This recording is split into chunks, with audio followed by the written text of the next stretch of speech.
Thank you all for coming out this morning. If you don't know me, my name is Gary Smith. I'm a member of Morristown Friends meeting. This is my third time presenting at Tri-Quarter. Thank Carl and the committee for asking me. First two times I presented was during the pandemic when we had this the Tri-Quarter online, and first time I talked about our origins of the Quaker movement and its role in American history, and then we also talked about the evolution of Friends' spiritual identity of the century. But today we're going to talk about the Quaker Testimonies, which is actually a little bit more of a more challenging topic. When we talk about Quaker history, there's a lot of that stuff you just do a search on Wikipedia and come up with a lot of the information, or check out the neighborhood library. But when we talk about the testimonies, we're talking about a more in-depth discussion of the Quaker experience. So what are the testimonies? Well, Quakers, we don't have a written creed. Our spiritual beliefs come more from our experience than from any stated doctrine like other religious communities or churches have. We gather in silent worship, and then as a community we experience the divine presence in our midst, and then from that experience we basically direct our faith. So in silent worship with our community, we experience a personal spiritual connection with God, or an interpersonal experience, which is called the inner light. And while each of us is a unique individual with our own experience and understanding, it's been recognized that many of our individual experiences have common themes. And this has been true across the entire Quaker community over 3.5 centuries.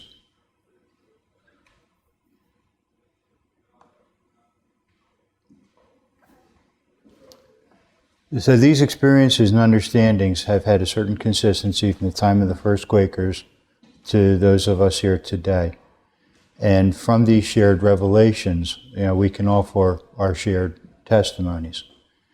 So again, these testimonies are not intended as a creed or a doctrine. Rather, they are an ethical intention that we have based on it's an expression of the leadings that we've been given by the Holy Spirit in worship. And as our individual experiences vary a little bit from one person to the other, so too, different yearly meetings have different versions of the testimonies.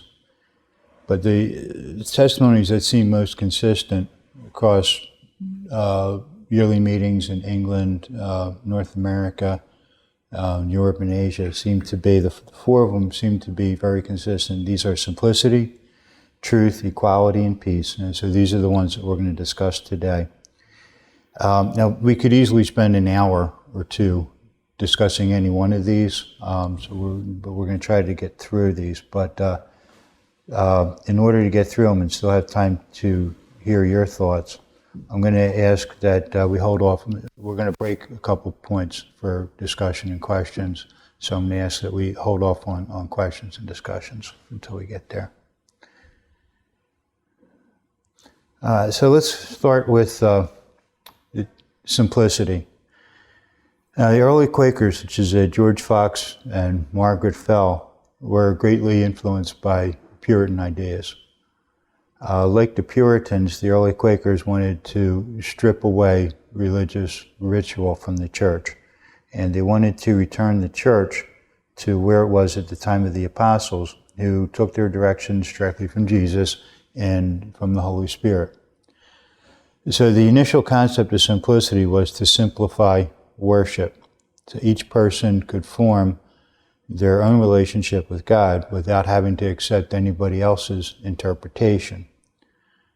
So Fox refused to call places of worship churches because he believed the church isn't a building, it's a fellowship of believers. So that's why we have Quaker meeting houses and not Quaker churches. And the idea of simplicity extends into our Quaker meeting houses. Quakers, our Quaker community is more a part of the world today than previous generations, and we experience all the same social pressures and temptations as anyone else. The presence of social media, handheld electronics bombard us with more information than people have ever had to deal with before. So we actually can experience sensory overload, yet we still crave more, creating such a mental distraction that we can lose sight of ourselves as spiritual beings and only live in the material world. So now more than ever, we may be attracted to the idea of simplicity, if only for the sake of our own mental clarity and sanity. And we also live in a time of greatly increasing materialism. The pursuit of material things is now more important in our society than pursuit of spirituality. And living materialistically and not spiritually, we really lose a lot of life's meaning and a lot of the everyday joys of life. So rather than appreciate a small number of useful things, we just crave the possession of more and more. And we see sustainability widely discussed now in Quaker circles as well as the wider world. And our hope is that maybe simple living can lead to making life more sustainable. The environmental impact of industrialization and wars over the pursuit of natural resources literally affect the lives of millions of people around the world. But perhaps by reducing our own pursuit of material goods, we can take some pressures off our global neighbors. It's like John Woolman from Rancocas Meeting wrote in 1765, let us live simply that other people may simply live. So if we look to get away from the material clutter, our next challenge is to clear our minds of the mental clutter we accumulate through life every day. So our thoughts may bounce randomly between different ideas, and our reactions to the outer noise we receive, our minds overly stimulated by conflicting information, theories, theologies. So let's consider the simplicity of silence and the deeper quality of stillness, which is the basis for unprogrammed Quaker meeting. So silence allows us to go within, waiting, and stillness, which can grow in silence, can be a space at the center of our life.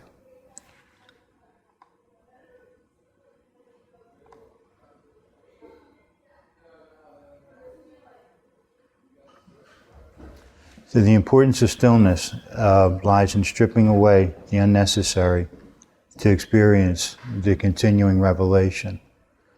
So whereas other communities may say, look, we got this book that's been handed down for thousands of years, and everything in this book is true, and this is the only source of knowledge. As Quakers, we believe in a continuing revelation so that what you and I can experience in worship or on our own could be just as valid as anything that was written millennia ago. And by looking to still our minds and center and seek the divine presence, then we can experience true revelation.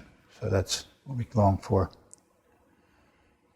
So thus the simplicity allows us to withdraw from the world, turn inward, and pursuing simplicity can allow us to experience what we now know in the testimony of truth. So moving into let me hold up here real quick. I meant to stop earlier but didn't. Does it have any about what we mean by a testimony and where how it's formed? Okay, we're good. They would be the same as the spices? The spices are a listing of testimonies that comes from Philadelphia Yearly Meeting: simplicity, peace, integrity, community, equality, and simplicity, or sustainability.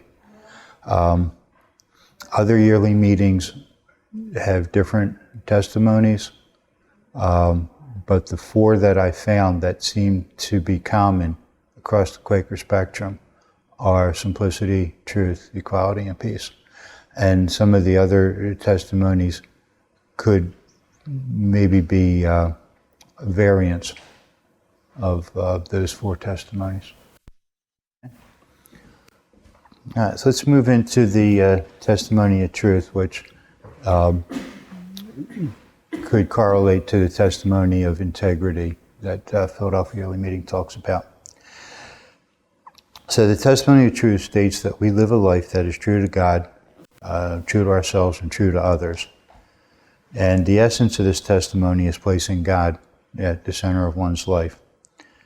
And early friends were influenced by the teachings of Jesus that were recorded in the Gospels. And these teachings stressed the Christ's direct teachings more than the sermons and the theology that were taught by the professional priests of the established churches of the time.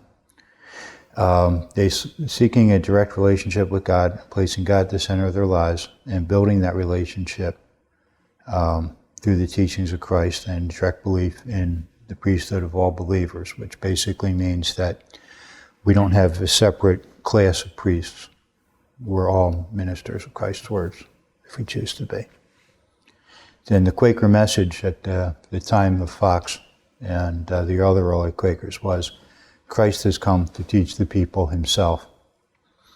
And the Quakers believe that Spirit is in everyone and encourage everyone to focus and spend time listening to that still small voice and being open to be led by it, whether the Spirit is speaking within oneself or through another. So integrity is in choosing to follow the inner leadings of the Spirit, despite what challenges and urges you may have to do otherwise. Giving testimony to truth and integrity also means refusing to place things other than God at the center of one's life, whether it's yourself, your possessions, or what other people think of you. It includes a personal wholeness and consistency, as well as honesty and fair dealings. So from personal and inward integrity flow the outward signs of integrity, which include honesty and fairness. By doing this is how Quakers sought to give witness to their faith throughout the world. It's not only about telling the truth, but applying ultimate truth to each situation. Early friends believed that an important part of Jesus' message was how we treat our fellow human beings. And by demonstrating their belief in truth, friends gained a reputation for being honest and fair in their dealing with others. This leads us to give proper credit to other people for their contributions and accept responsibility for our own actions. Among early friends, the testimony led them to refuse to participate in drama. They said that to pretend they were somebody else was to deny their own self. They felt that honest dealing with others meant more than just avoiding direct lies. Friends continue to believe that it's important not to mislead others, even if the words are all technically true.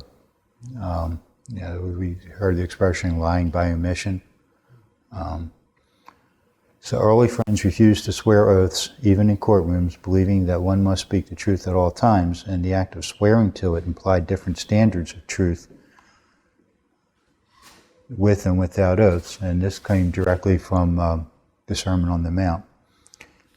Some friends have accepted the use of affirmations rather than oaths, believing that taking oaths just implies a double standard of truth. It says, since early in the foundation of religious society, friends, Quakers have refused to take oaths following Jesus' teachings. So rather than swearing or taking an oath, Quakers would answer yay or nay to questions. They believe that a person's word should be accepted as truth based on their reputation for telling the truth rather than taking an oath. So later, many Quakers became successful in business. They would set a fixed price for goods on what they had for sale rather than putting up a high price and haggling over it. They believed this was dishonest to the buyer to set an unfair price to begin with.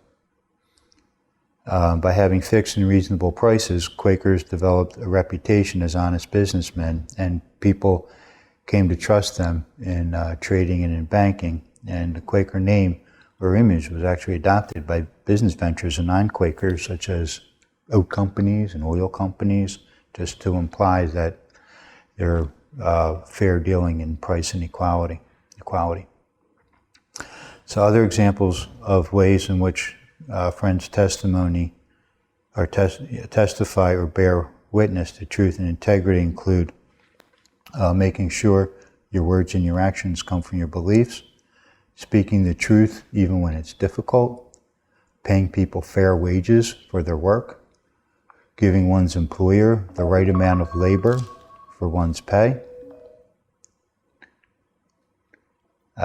saying difficult things with grace and tact, and receiving difficult sayings gracefully, guarding one's reputation for honesty and fairness, taking responsibility for one's actions and their results, fulfilling one's commitments, taking care of items entrusted to them, being open to the ideas of others, but not being too easily swayed by them, and confronting lapses in integrity in yourself and in others, and giving credit to others for their contributions.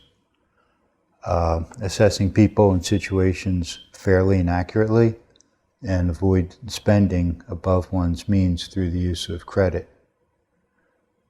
So where are we today with the testimony of truth? Anyone who's spent any time on the internet or watching television news know that truth and integrity are two things that are really in short supply today. Misinformation, alternative facts, and just outright lies bombard us every day. So we become so used to lies that we sometimes can't tell the truth from a lie.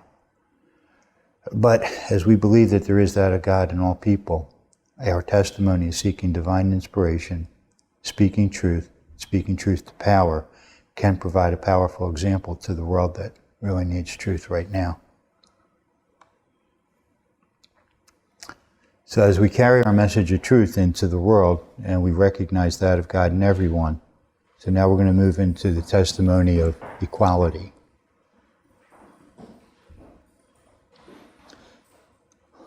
So Quakers believe there is that of God in every person, and therefore we are all equal before God, despite any outward differences in gender, race, or social station.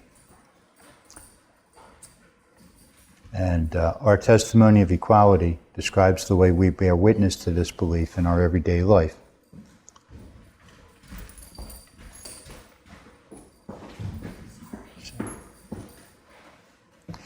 So since everyone has the same divine spark within them, everyone deserves equal treatment.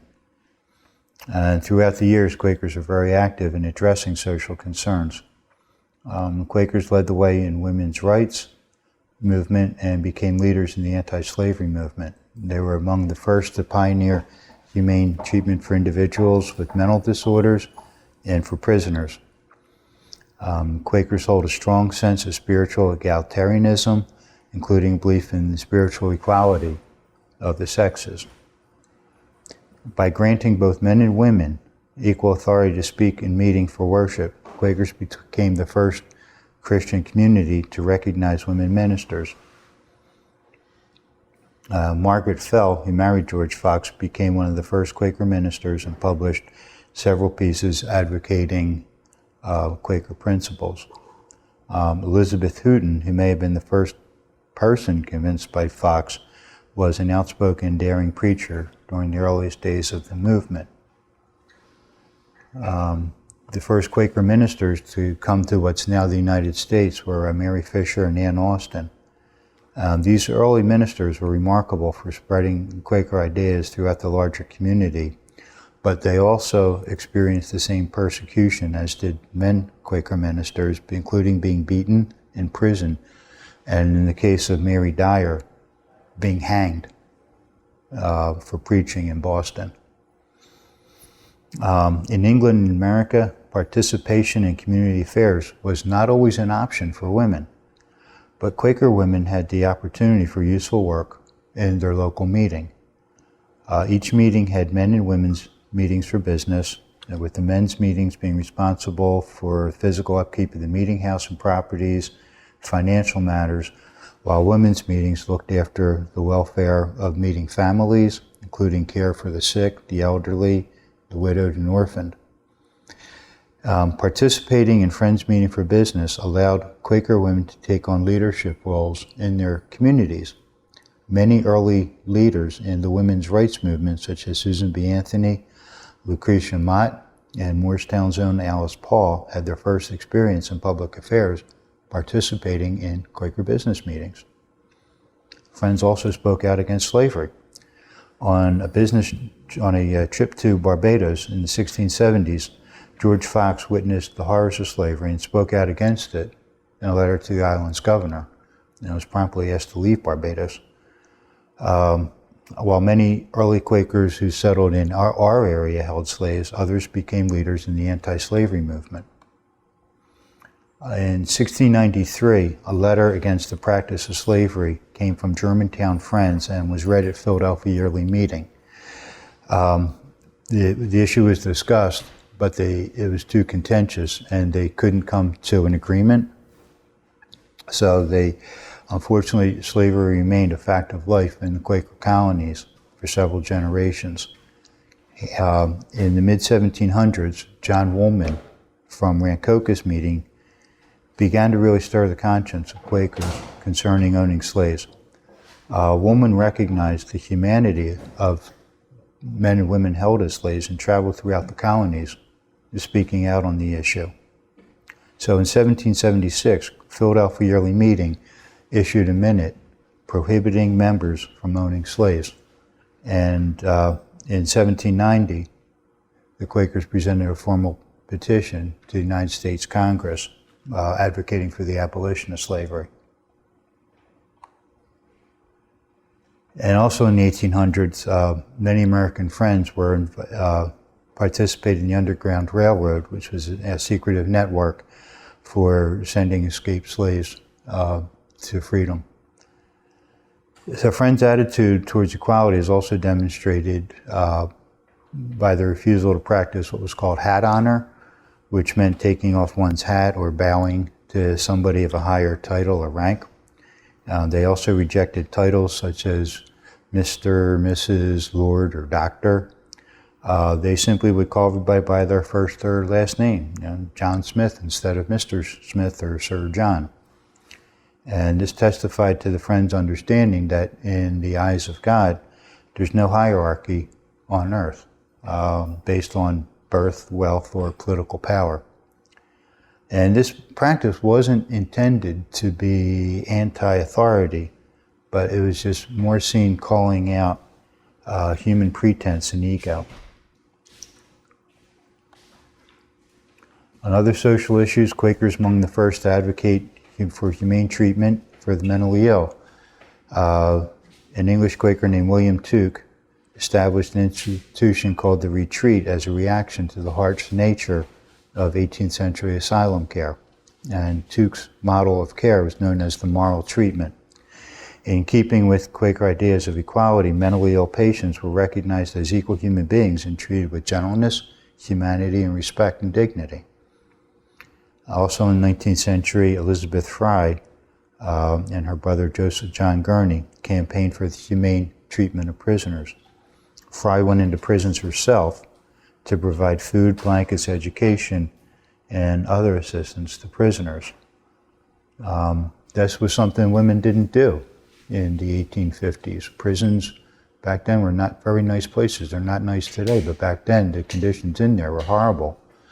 And well-bred women simply did not go in and cavort with the people who you would find in prison. But she saw that there was a need and that these people, despite their circumstances, still had that divine spark of God within them.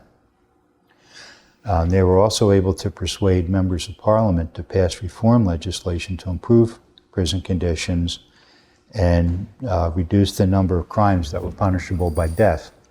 In England at the time, you had 12-year-old girls being hanged for theft, for maybe stealing their mistress's handkerchief. So they sought to raise people's consciousness as what the real value of life. So more recently, in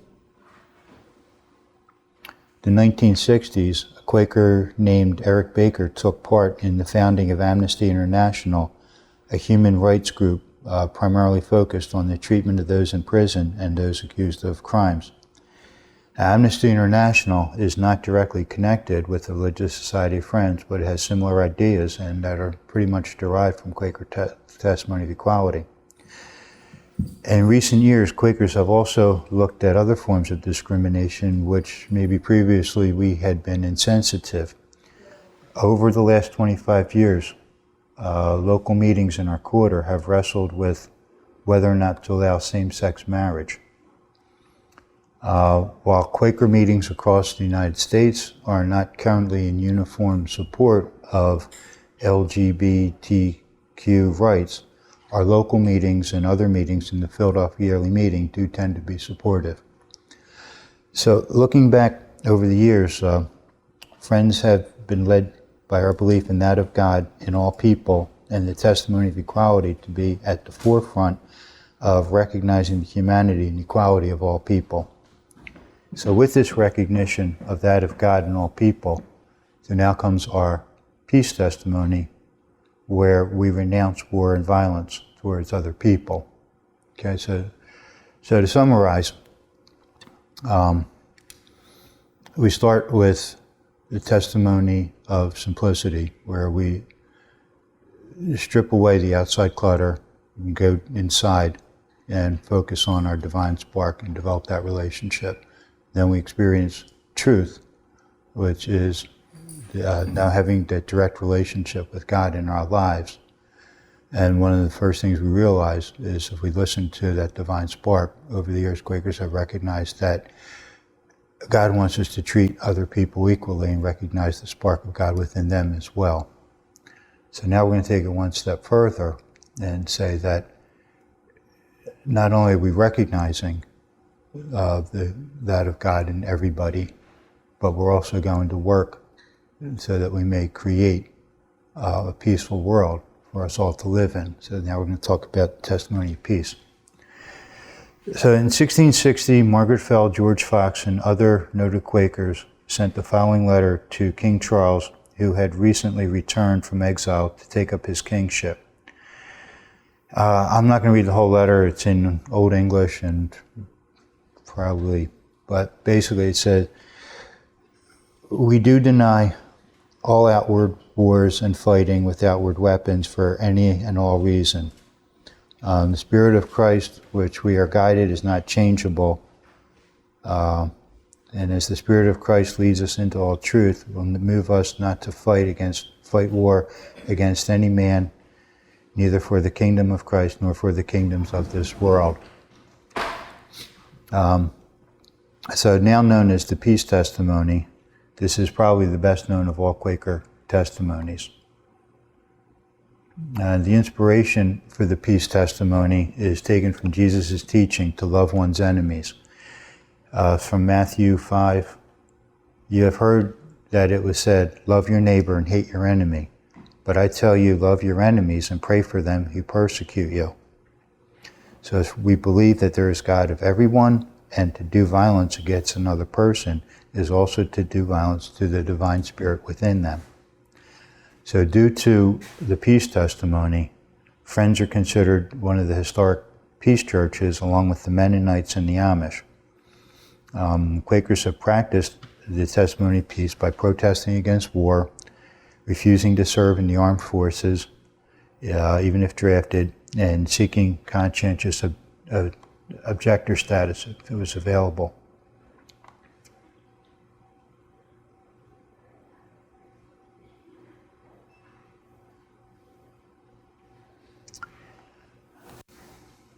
Excuse me a second here. So around the world, Quakers are known for the work of the American Friends Service Committee, which is an organization dedicated to ease pain and suffering caused by war. This group was founded in 1917 in response to America's entry in World War I. The original mission of AFSC was to provide conscientious objectors with a constructive alternative to military service. And their work grew to assisting civilian victims of World War I and to continue to engage in relief action in Europe and the Soviet Union after the war ended in 1918. In the 1920s, it became involved in improving race relationships in the U.S. And during the 1930s and throughout World War II, AFSC helped refugees escape from Nazi Germany. They also provided relief for children during the war, providing relief for refugees. AFSC operated service camp for conscientious objectors in World War II and assisted Japanese Americans who were forcibly relocated into concentration camps in World War II. After the war ended, they did relief and reconstruction work in Europe, Asia, and the Mideast. In 1947, AFSC received the Nobel Peace Prize along with its British counterpart, the Friends Service Council, and they continue their work for world peace today. Many years after the Second World War, a man named Lothar Blossfeld, who was a young boy in post-war Germany, came to a meeting for worship in Haddonfield. And at that meeting, he expressed his gratitude for the work that AFSC did in feeding his family during that troubled time. Today, some friends participate in demonstrations to oppose government policies they believe encourage war and militarism. Other friends engage in various non-governmental organizations such as Christian peacekeeper teams, Christian peacemaker teams serving in some of the most violent areas of the world. So the testimony of peace hasn't always been well received. On many occasions, friends have been imprisoned for refusing to serve in military activities, and over the years, not all Quakers have embraced this testimony in times of war. In each conflict in American history, some friends chose to take up arms. These friends typically cited a need to fight against a greater evil than could be accommodated through peaceful means, or more basically, to protect their family and community from harm. During the American Revolution, a local Quaker named Timothy Matlack from Haddonfield served as a delegate to the Continental Congress. He actually wrote out the Declaration of Independence, the one if you see hanging up there, that's his handwriting. He actively encouraged war with England and fought under George Washington.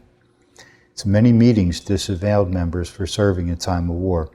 During the Revolution, friends who supported the war left their meetings and formed what was called the Free Friends meetings. But after the war, many of these independents were reunited with their meetings. So more recently, meetings have been more inclined to accept the decision to serve or not as a matter of conscience. During the Second World War, most American men of military age, including Quakers, served in the armed forces. Now, a local example can be found in the stories of two men I knew from Haddonfield meeting, Lyle Tatum and Harold Heritage. Lyle came from a Midwestern Friends community And as a conscientious objector, he resisted being drafted. He was arrested, tried, and sentenced to prison. Harold Heritage grew up in a local Quaker family. He had roots in the area going back to the time of William Penn, and he was aware of the Quaker ban on serving in the military. But when he received his draft notice, Harold reported and spent the war at an Army Air Corps base here in the United States. So Harold and Lyle met at Haddonfield Friends after the war and became lifelong friends. So each of them was aware of the other's wartime experience and accepted it without judgment. They knew that the other guy acted according to his conscience, which that was the final arbiter. Another Quaker I knew from Moorestown Friends, Neil Hartman, was also a conscientious objector in World War II. And he believed that as a Christian, he couldn't kill anybody for any reason. That's how he was raised. So he applied for a conscientious objector status. After several tries, it was granted. And as a conscientious objector, he volunteered to be a human guinea pig for hepatitis research at the University of Pennsylvania. And a lot of people thought that by willingly exposing himself to disease and possible death through these experiments, Neil showed as much bravery as any GI on the battlefield. A generation after World War II, Friends widely opposed the Vietnam War and were very active in the anti-war movement. And many young people at that time came to Quakerism from the anti-war movement. And these anti-war friends created a legacy of activism, which is still continues to this day. So in summing up the peace testimony, it's been said that while there's always going to be people willing to wage war, Quakers will always be here to work for peace.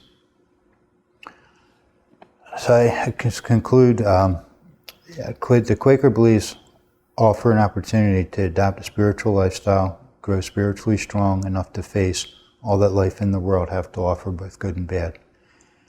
And we don't grow strong by retreating from the world into a lifestyle of isolation like a monk, or blocking out the world with like a bitter cynicism. Instead, we strengthen our personal relationship with God through our inner light so that we can live in balance between the world around us and our own spiritual needs, with our inner most life holding first place, that we may come to know an inner peace. In one sense, we become independent of the outer turmoil and conflicts, but in another sense, we're not independent. For having had a spiritual experience and finding our own inner peace, we must go out into the world and seek to pass it on to others so that they may know it as well. Yet we can't give away what we don't have. From the first days of George Fox's ministry, the idea of the personal spiritual experience was foremost among Quaker meetings. Before we can begin to do God's work in the world, we need to know God in our heart. Therefore, our testimonies on simplicity, truth, and equality lay the groundwork for our actions in pursuit of equality and peace. We do our work in the world as led by the Spirit, but not out of any sense of morality or intellectual concept, because morality and intellectualism can be very subjective and self-serving. But the inspiration of the inner light, weighed and discerned by our community and found to be true, can offer a stronger guide than intellectual theories. So to help us better understand and develop our personal leadings, Quakers have the process of discernment. The Quaker discernment is a spiritual work and done in the manner of worship. So people don't just come to this naturally. It usually takes a little bit of work. Led by our inner light and guided by our testimonies, we can offer the world is then both moral and rational, as well as unique and spiritual.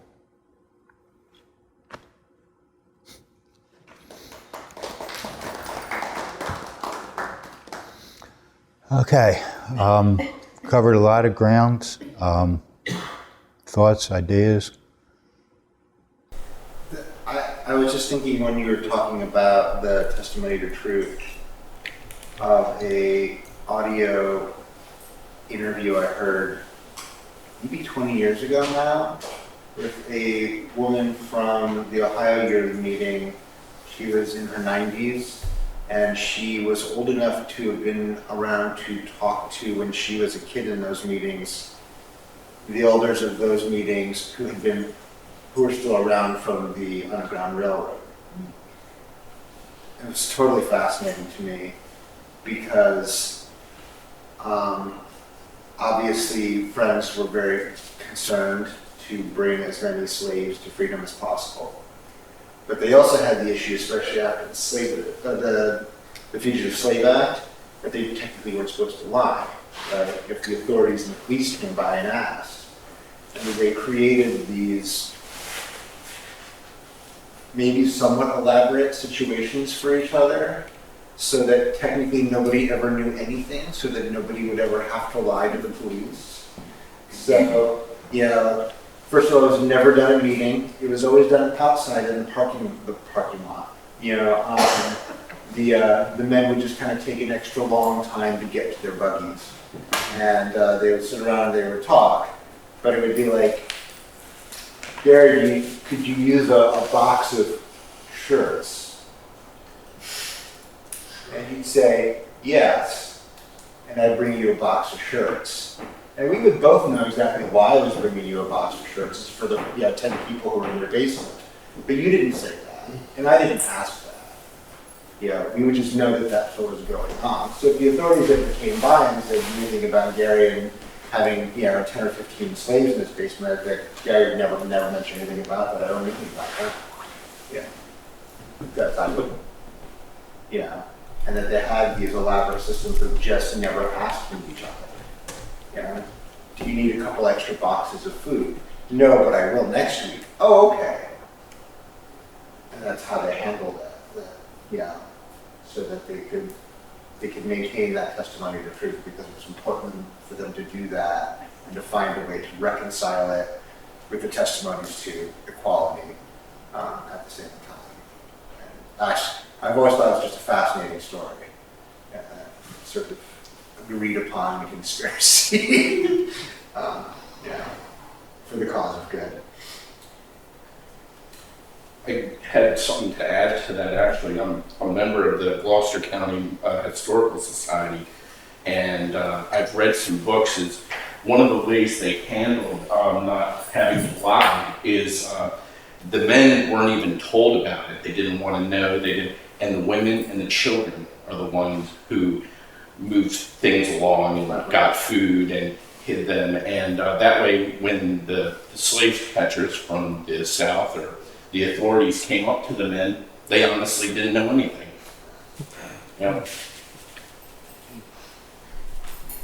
So this is all lovely history. What are we doing today? Well, I do think that's interesting because we're talking about the contradictions in the testimonies or the areas where they don't quite line up, and that will always happen. Like, when we're talking about things like the war in Ukraine or various things, Quakers have a long history of trying to help out, but it's like,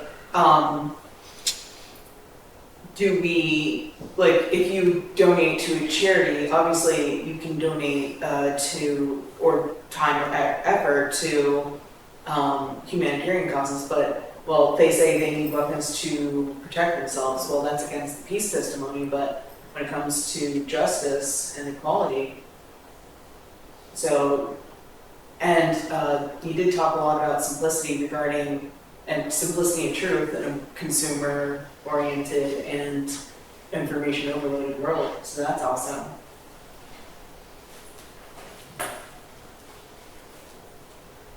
So I don't know if anyone in this room took part in the Quaker call to action that took place, but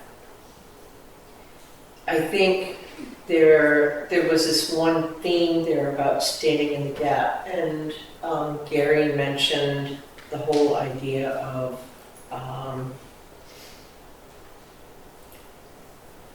all of these alternative facts, and I see today so much guess, colonizing of the left and the right, and people who think that things have to be either this way or that way. And I think one way that we as Quakers can be, in the call to action, there was this idea of standing in the gap. And I think that one of the things that we can do is that we can be these people standing in the gap with the hands on each side, maybe bringing people together with kind of that light of truth where we can stand for that truth and show it to both sides, and maybe be those people who aren't necessarily standing in judgment, but just shining the truth and bringing people together. And maybe that's what's needed today. It's like, okay, I understand that you have your views. One thing that's been bothering me so much lately is thinking back to the 1960s and 1970s when there was so much division, but underneath that, we still had hope. And right now we don't have that hope. We don't have people who are saying, oh yeah, we can build something better. In the call to action, there was a recognition that there is a whole bunch of nihilism and a lot of people who are kind of resigned to it's going to fall apart. But maybe that's where there is kind of a call, and maybe that's something where Quakers, who have been this really small group of people who managed to get things done, can kind of rise up and do something.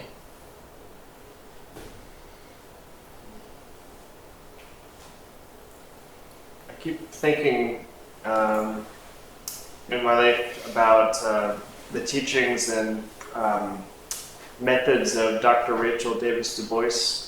I'm not sure if you're all familiar with her, but she was a relatively famous Quaker.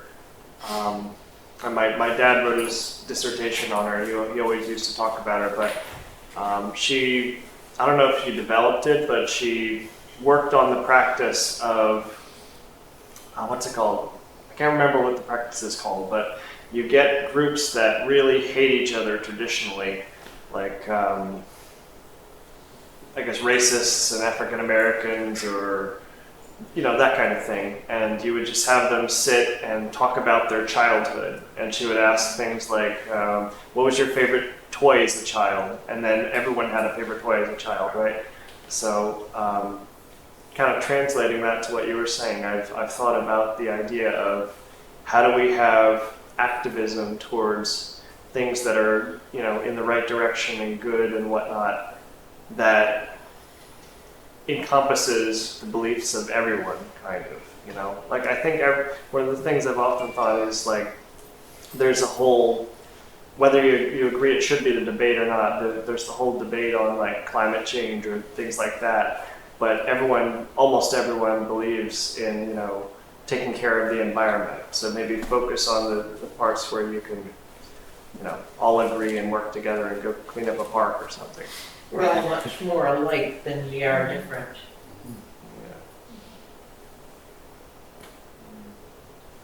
I've been in several meetings lately where people have shared a statement from Ben Pink Dandelion of London Yearly Meeting, who says there's only one friend's testimony, and that is that there is that of God in everyone, and that all other testimonies flow out of that. I've always found that in each of the testimonies, they all can be plumbed to where they're connected. And so the other thing that comes out of Pink Dandelion is if there's that of God in everyone, then the second part should be, and do no harm. And that's where it's really, I think it's difficult for all of us, but particularly challenging today.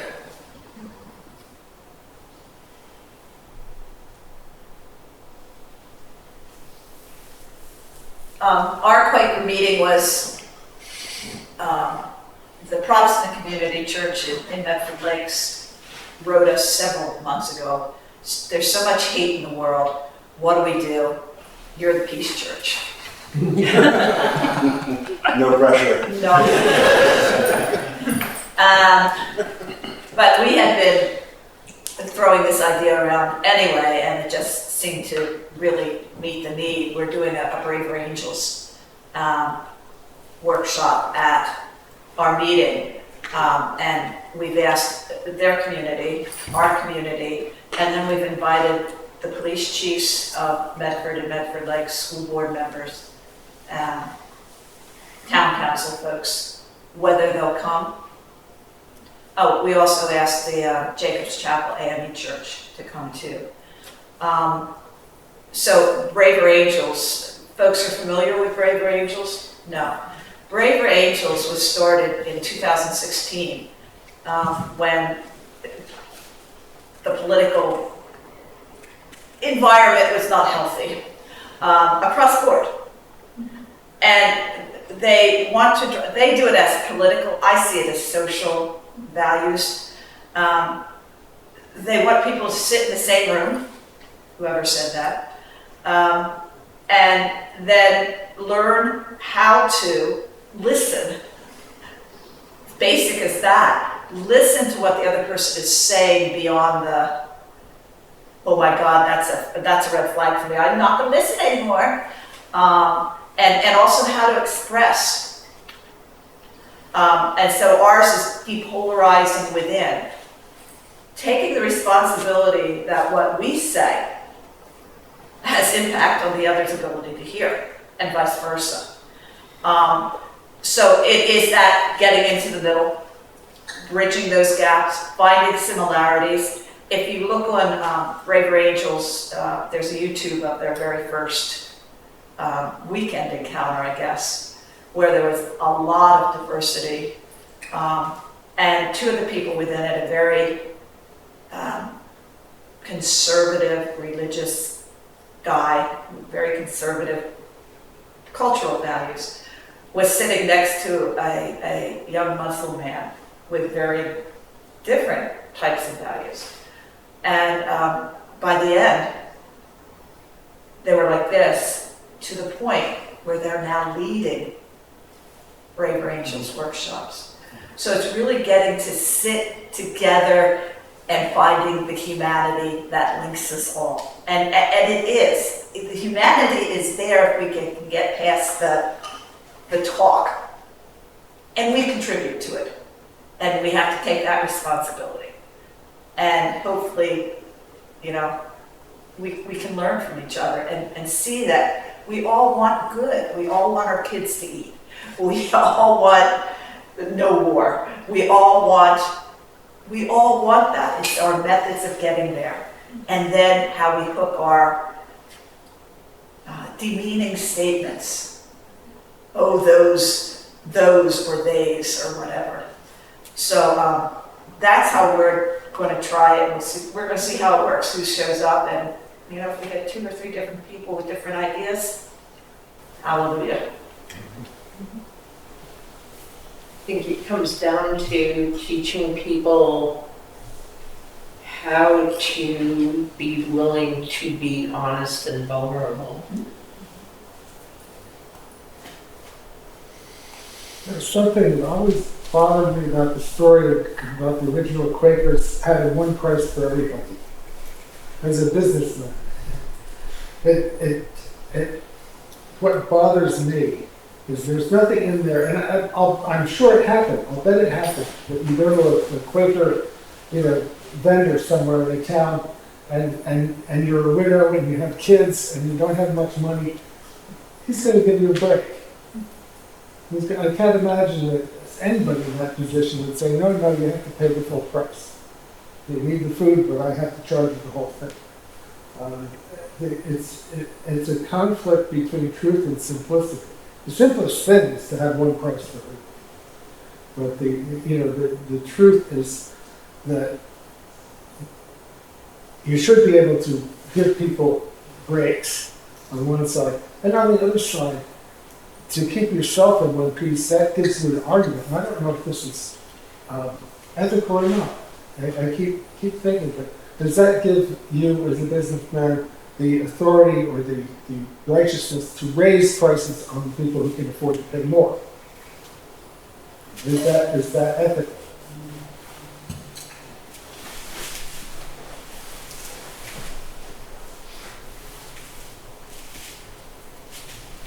I think with Quakers, the transparency of their pricing. So, yeah, the standard price is 2 shillings for a basket of bread. However, for the widow, I will take the 1 shilling out of my pocket as the vendor and give it to her. 1 shilling. Just being the transparency so that it's not like, okay, here's Fred coming. I know he's got a lot of land. He must have a lot of money. Yeah, Fred, that's 5 shillings. There's comments from the early 1800s that families who sent their kids sometimes to the local general store, they knew that the Quaker general stores were safer. Methodists too, they also had the same testimony in the 1800s, because they knew that they wouldn't take too much money from their kids. So it was actually safe to send their kids so they could do the housework, farm work, whatever, not have little Timmy get fleeced. Carl and I are actually on the steering committee. Maybe there's someone else here, but one of the pricing structures that we had this year was basically pay what you can, and for people who are well off, instead of making them pay, give them the option to pay, right? So there was like a giving level, and as low as even if you wanted to just donate $10. We got grants from PYM, we got grants from each of the quarters, Salem, Burlington, and Haddonfield, and so with these grants, it's it's kind of it's like the parable of the 2 fishes and the 5 loaves of bread. When you start off with a little, it ends up feeding a lot, But just start off with a little bit, and then, the money will come.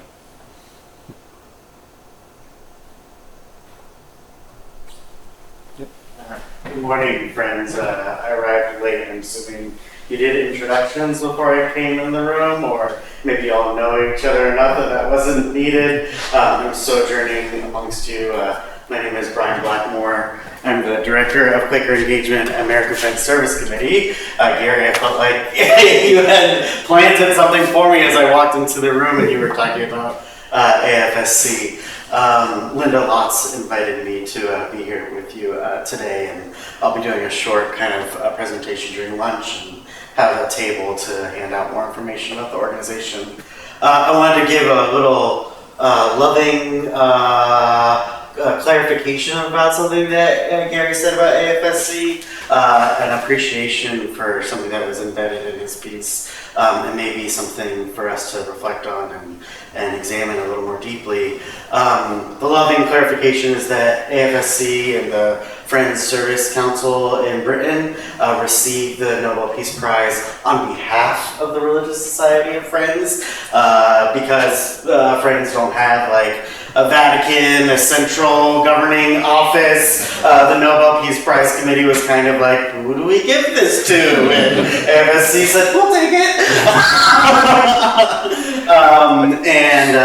What I really appreciated in Gary's talk was about, how the testimonies resist or challenge this kind of like slide to moralism or intellectualism.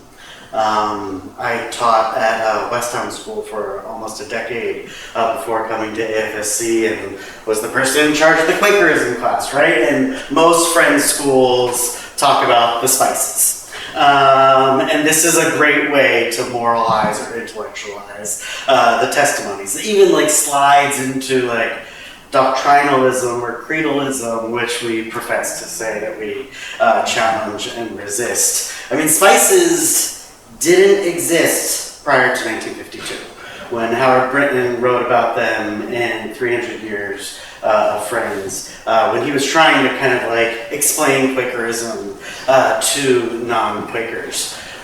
So I really appreciated the ways that like our evangelical brothers and sisters have retained this sense in Quakerism that our testimonies are about our expression or articulation or demonstration of our experience, of what we have come to know as truth through living it. And then we testify to that, all right?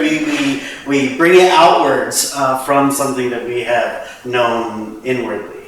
And maybe that fits within a handy acronym, or maybe it's more rich and dynamic and beyond that. And so I've always, with my students and in this new role with AFSC, just like try to encourage friends to really like stretch it, right? What does this testimony thing mean? And then lastly, I just appreciated being in this role at AFSC and seeing the testimonies alive in a meeting in Denver that is housing a migrant family upstairs in their meeting house, in a meeting that collectively does prisoner visitation at Sing Sing prison in New York. The question was asked like, this history was great, what are we doing now? We're doing a lot. And as friends, we should feel really not self-congratulatory or arrogant about it, but confident and proud to witness that to the world, and maybe hiding it less under a bushel, so other young folks might take notice and jump in, you know, because we're doing some things that are really cool when it comes to Quakerism and testimonies. Sorry, that was a long kind of like talking about lots to say.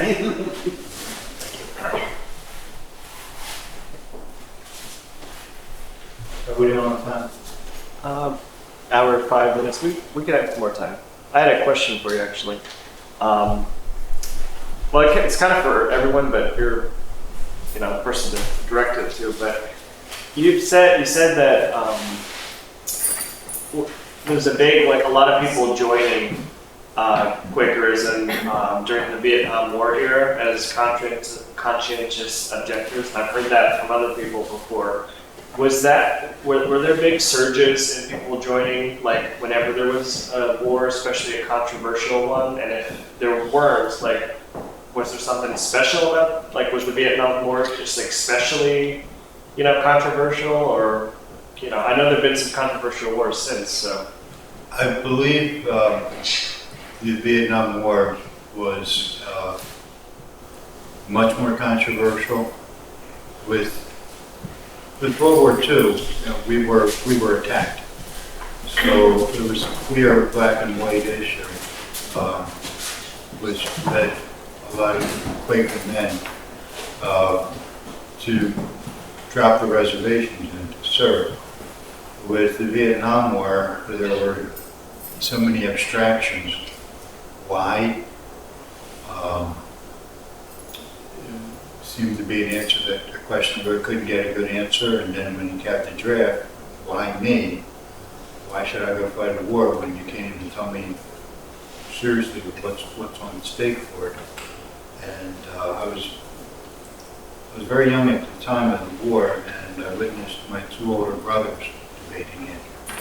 And just the divisions, somebody was saying the divisions in the society in the 60s and 70s were, it just ripped America apart. I think a lot of, and I had heard it said at the time that people were becoming conscientious objectors because they were cowards and didn't want to fight.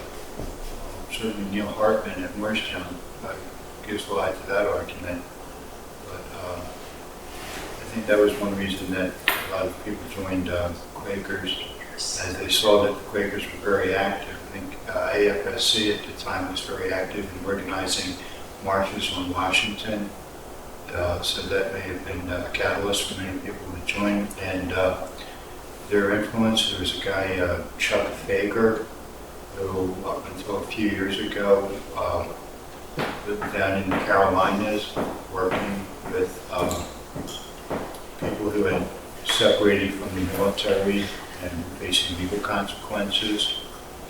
And there were a lot of other people who came into the meetings at that time who are still here today. Now that generation is starting to pass on them. When, after the September 11th attack, now here was something that was a little bit more nuanced, because clearly we had been attacked, but not everyone in the country was as supportive as our reaction. They thought that our reaction by going into Iraq was misguided. And that actually caused some controversy within meetings. So in answer to your question, I think that during times of war and conflict, we do get people coming in to our meetings as a reaction to the war. The big difference is the direct result of Vietnam was abolishing the draft. So if you don't want to fight, you don't have to enlist. You don't get drafted. That's a basic right. Until the next big one. There's always not a We'll draft see what until there's a happens draft. then. Yeah, I've always felt about the peace testimony that I have an intellectual grasp of it, but never know what I would do in a violent situation or protect someone I love. So there's always this hanging feeling that I'm not gonna hold this one up in a crisis. It's gonna be tough for me, and this feeling that I couldn't fully commit to it. Though in general, of course, I'm a pacifist, and as I looked at history, I always thought World War II was such an exception because of the nature of the Hitler phenomenon.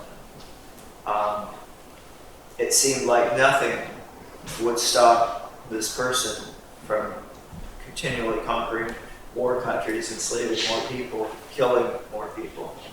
So, I understood completely the Quakers who said, well, in this case, I just can't do this. I have to go try to help that. Currently, and so part of that was me feeling that, one, I'm probably not going to be true to my own heart when push comes to shove. Just a fear of that. But also that I can't stand on the sidelines while someone else fights to save their family and say, "Oh, they're fighting. They shouldn't fight." So that it was difficult for me to moralize other people's choices. So I would be like accepting of those who have made those decisions.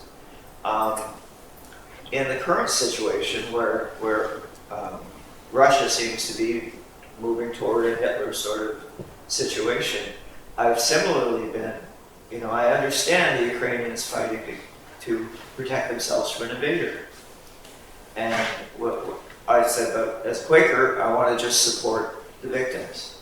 And I was involved with a group that was helping get money to bring refugees to Canada. And but anyway, so I find my sphere to work where I'm comfortable, and it's this group that I'm with was I guess I'm the only Quaker. But when we got an appeal to say, well, so and so's cousin is working in this force, and they need vests, or they need this and that. Could we use some of the money we've raised? We did a big fundraising events that we did for that, and I was like, oh boy, that would be the point where I would step back, right? But what I found, interestingly enough, is the other people who weren't Quakers that were in the group were the same. That's not what we defined when we started this thing. We're out to help refugees. So I was with non-Quakers that were really on the same page with them. anyway, just saying that that's a particularly tough one for me. So the whole idea of peace testimony came up where I work, and I work in a calibration laboratory. And what we do is we calibrate all sorts of test equipment, light meters, electronic test equipment, gauges, etc. And occasionally we get in our laboratory ignition test kits for missiles. And I have actually gone to my boss and said, I don't want to work on these. And, at first he said, well, are they used for just, can they be used for something else? And they're designed specifically for like Sidewinder and AIM missiles and things like that, and they're there to test the ignition systems. It's like, I don't want to work on those, and I don't have to work on them.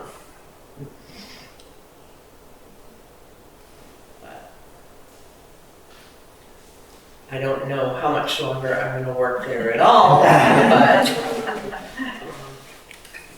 I don't expect it's going to be long, but that's not the kind of thing I want to support.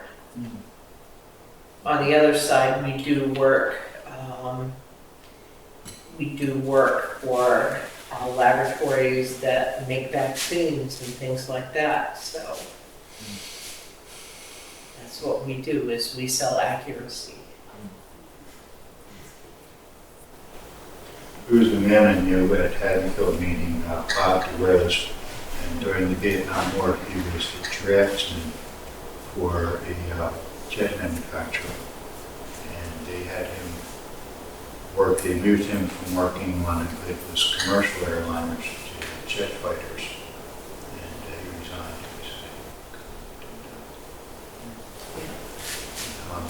What Bob was saying, I was thinking back after the September 11th attack, there was a guy I knew who was a Mennonite from upstate Pennsylvania, and my company and his company did a lot of business together. The Mennonites, of course, are another peace church.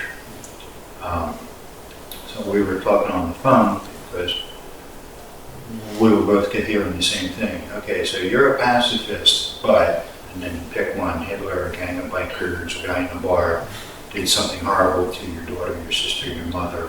What are you going to do? You're still going to be a pacifist? And Farrell's response was the same as mine. I don't know. I don't know. What I objected to at the time was the schools. My stepson was in middle school at the time, and one of his teachers had served in the military during Vietnam, not in a combat role, but he was in the Navy or something, and was shouting about how we need to go do this, that, and the other thing to these people. And that was, I wasn't sending him to school it was a public school, so I wasn't sending him to school to get that message. I think the guy was a history or math teacher. I wanted this guy to teach that subject, not propagandize my son to want to go take up a rifle and shoot people. And I thought that was more a family's decision. And as my stepson got a little bit older, before he graduated high school, the military recruiters started reaching out to our family. And just a few years after September 11th, when we were in Iraq, and I just said, God, we don't want, just tell them to go away. And the other point about being an all-volunteer army, my concern about the ethics of that is, are we exploiting persons of color and lower income and children of immigrants who don't have the career options that maybe my children had? Are we exploiting them to fight our battles for us? Is that ethical? I don't know the answer. where peace meets equality, right? Yeah. Well, I can say there are some people of significant means in the military. I was kind of, so speaking of vulnerability, I didn't find out until recently that I was actually born intersex, and my parents and our church kind of forced me into the military to try and make a man out of me when I was younger. But I met someone when I was in the Air Force who grew up in a very wealthy family, and I mentioned this at breakfast today, and this person grew up extraordinarily wealthy. He had a summer car, he had a winter car, he had a new pair of skis every year because you couldn't ski on last year's skis. And our small Air Force base, one of the things that we did back in 1980 was distribute USDA cheese. And he could not understand why we were doing that, because he could not understand how people could not afford cheese. And I was trying to explain to him that there are people who just simply can't afford food. And he said, but it doesn't cost that much money. And I said, some people don't have money. He goes, but it doesn't cost that much. And he could not understand how people do not have money. So there are people like that in the military, and why they're there is because they come from families whose attitude is that even though we have money, it is a family tradition to serve in the military, and that's part of who we are. So there are a lot of people who are joining the military because that's the way that they're going to get their college education. A lot of those people will serve in the National Guard, and they expect that, okay, I'm just going to serve weekends, and I'm going to get an education, and then I can get a decent job, and it's not going to cost me anything to get my college education.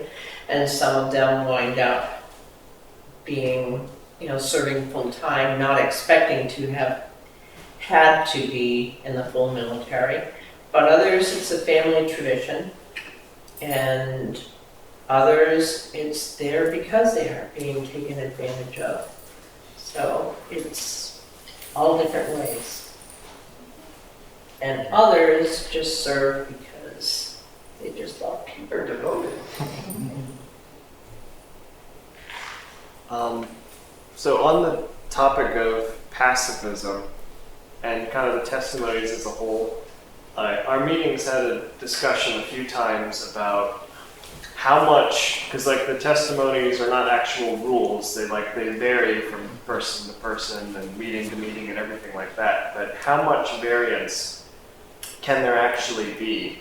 For example, we've had people, especially in the past, who would fight in wars and still be Quaker and whatnot. And then on the other extreme, our meeting at one point had very nice man, one of the nicest people you'll ever meet probably, who was not just a pacifist, but at one point his house got a flea infestation and he refused to kill the fleas because he didn't want to harm anything. And eventually the meeting said he couldn't come back because he didn't want the meeting to get infested with fleas, and I think eventually he relented, or something happened, and the fleas went away. But I'm just, since we're talking about the testimonies and pacifism specifically, how much variance can we, I don't know, I want to say allow, but we were talking about how when World War II things were different because we had to stop this super evil person. Could we go a step farther and say any war? Could we go, no one would say, oh, you can just go and shoot someone and still be a Quaker. So where's the line, I guess? I was just going to say, I think the extremes are bad, and balance and moderation is what we aim for, even when it comes for between peace and equality and you know, it's, you know, there's a balancing act. It's not easy and it's not cut and dry. It's a really good movie. It came out in the 1950s called Friendly Persuasion. It takes an in-depth look at the Quaker community in Indiana, which is the border state, and how their ideals are tested by reality when the war comes to their community. And I would recommend it. It might be on Amazon Prime. I think it's on YouTube, actually. You can get it for free. Oh, okay. There's a book. Yeah, these books are all the before you. I would recommend that movie. It shows that there's no black and white answer. There really isn't. And the absolutists who say that there is, I think, cause a lot of harm in meeting communities when they say it's all this way and it can't be this way. Because I think we need to recognize the conscience of the individual in meetings. As I said, I knew two men from Haddonfield meeting. One was a CO who went to prison for his police. Lyle. And Harold, he was 18 years old, got his draft notices like everybody else in the neighborhood. And everybody else in the neighborhood, he went and served. And they were both members in good standing in the meeting. Friendly Persuasion. Friendly Persuasion. It's also a good book. Gary Clipperson. Yeah, it's a very unusual Quaker. And an attack goose. And the attack goose was actually started. Yes. They're also, I think, one of the things that we're not always good at is also acknowledging that you can affirm the peace testimony and be bad at it. Right? Like there's a forgiveness portion as well. And my kids love the question of, Dad, what would you do if this happened or that happened, right? For the pacifism thing. They love contriving ridiculous scenarios to test me. And of course, like everybody else here, the answer is always the same. I don't know unless I'm in that situation, right? But I sometimes will offer, like, and if that situation happens, and I react violently in that situation to defend you or whatever, I would be wrong when I do that. You know, maybe I'm not good at it. You know, my father was a veteran of World War II, and one of the things that he had taught me as a kid was that, you know, sometimes in life you're left with no good options, and you have to take the least bad option that's in front of you, but that never makes it not a bad option, right? And it's worth owning that it's a bad option, and that what you're doing is something wrong. Just maybe the least wrong thing you can do at that moment. Yeah. And I've always thought that was a really valuable insight on his part. I think that's the time that we have to listen for that still small voice. No, I just moving my arm around. There's a real tension here for me in that we believe in continuing revelation and that we have to reinvent our tradition over and over and over again, given our new historical contexts that are ever unfolding, that we believe that spirit moves in mysterious ways.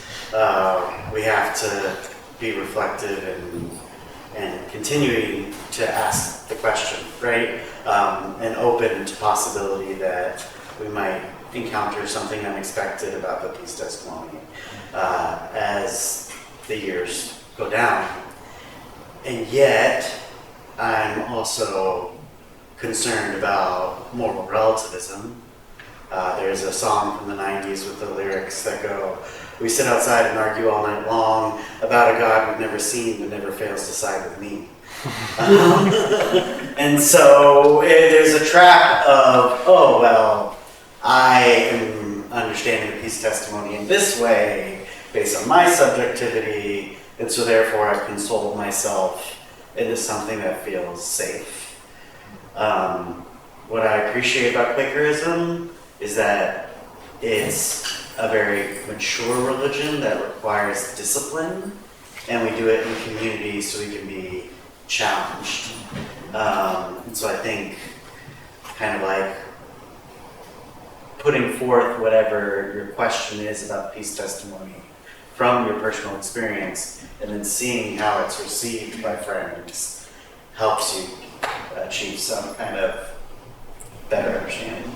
To build on that, I think what you're touching on is the process of discernment.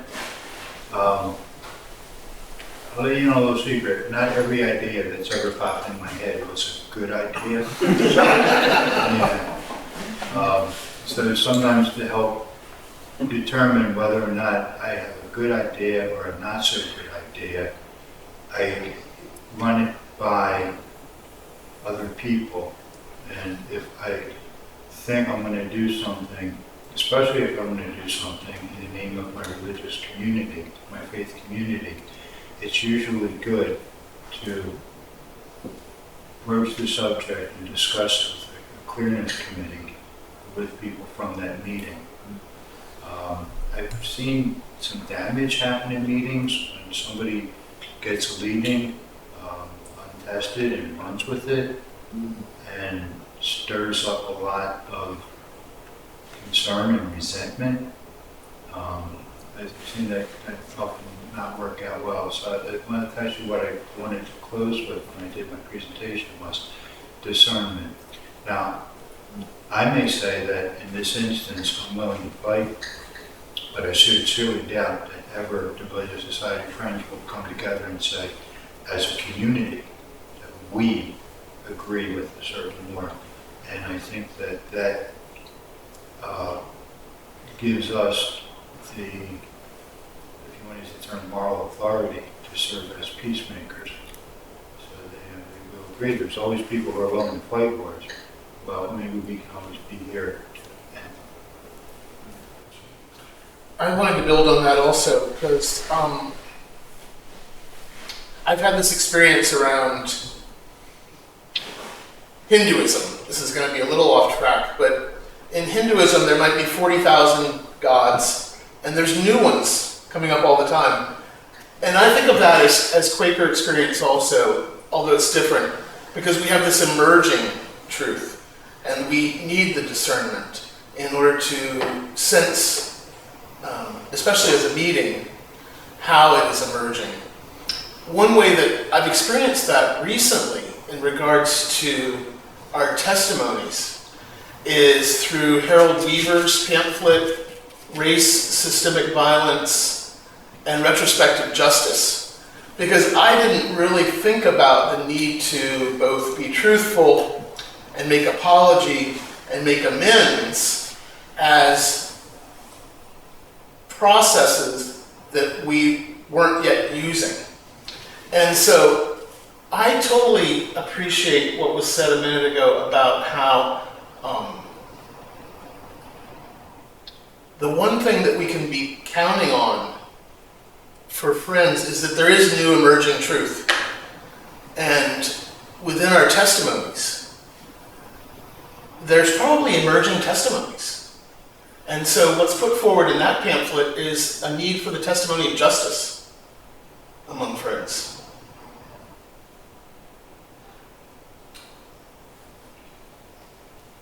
I think there's one thing, because we're talking about situations in which people come to fight, but I remember I was reading an autobiography by George Takei, and I wasn't expecting Quakers to come up at all. But all of a sudden, in one page, it's like, oh yeah, there was a Quaker who he would drive past getting shot at in order to bring us books. So one thing I think, we talk about justice, we talk about fighting, but like, yes, there are people fighting, but I do think one thing to really appreciate about Quakerism is it forces people to fight in nonviolent ways, or it forces to be true to the testimony, to be true to yourself, leads to the bravery to heal, which I think a lot of people are eager to fight. They're ready to get into battle, but they're afraid of healing. or they don't have the bravery to heal, to protect without fighting, to the bravery to go into dangerous situations and without, while turning the other cheek, and just to make things better for other people. So I do think that sort of discipline, and like, as Gary mentioned, Lothar Gustav, that was my father. And he told me growing up, like how he was starving and he relied on Quaker care packages. A lot of people, a lot of Americans, as I learned about that part of history, were suspicious of anyone German because of the Nazi fighting. And they were suspicious and they were worried that they would be fighting guerrilla fights. But these people just didn't hesitate and went and gave them food, and that promoted peace and healing. So sometimes I think the peace testimony is, and the discipline to follow it, is a reminder that we need to fight and we need to bring peace in a different way.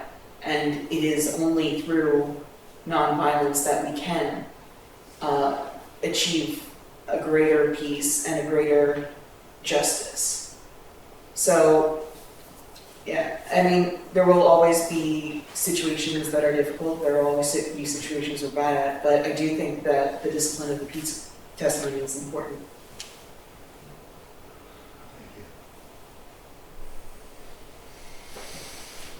I do wonder that 100 years from now, when Quakers sit in a room like this, what they'll be saying about what we did now.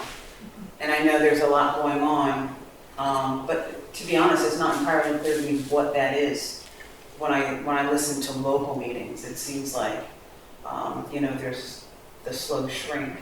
But I know there are things going on. It's just not entirely clear that we've bubbled on a theme of meetings. That was actually what I was going to say as sort of the topic for first day school tomorrow. So we'll see. Wish me luck.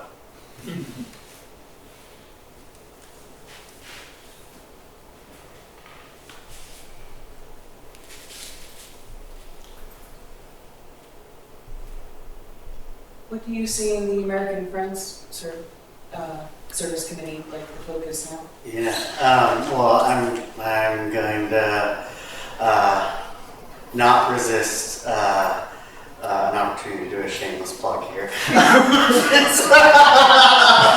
have something called our liaison program, which is trying to have a liaison in every single meeting that reports about what AFSC does, but is also our first responders whenever we have calls to action, and trying to use these liaisons to mobilize people to come to a protest or a vigil or some kind of action. And my colleague, Sophia Di Pietro, manages the liaison program. She's starting to revamp a series of Zoom calls that are going to happen quarterly. The next one's coming up on October 26th. And part of that call will be the liaisons sharing about what they're doing in their meetings and what are their peace and social concerns committees up to, because I think it is kind of mysterious and we don't have great communication networks. So Sophia's offering this to kind of meet that need. On the AFSC side, we're focused on 3 areas of work, which is around just peacemaking, just migration, and just economies. And so our program offices are trying to, seek prison abolition and healing justice for communities that have experienced violence at the hands of police, making sure families are safe as they try to build new homes and find new community in a new land after migrating to a new place. That we have a farm bill and a government that wants to make sure that children and their parents have access to healthy, sustainable food and shelter over their heads and income, that goes to thing. So I can only speak for AFSC, and I want to say that as spirit moves in mysterious ways, so do individual friends' leadings. And there's this really beautiful mosaic of different ways that friends are trying to live out their understanding of their testimonies. And, yeah.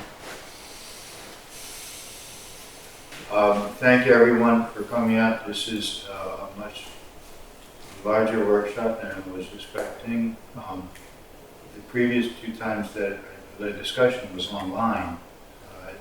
It's a different experience having, instead of looking at a computer screen, having look at you. But, thank you all for staying awake while I spoke. So we're going to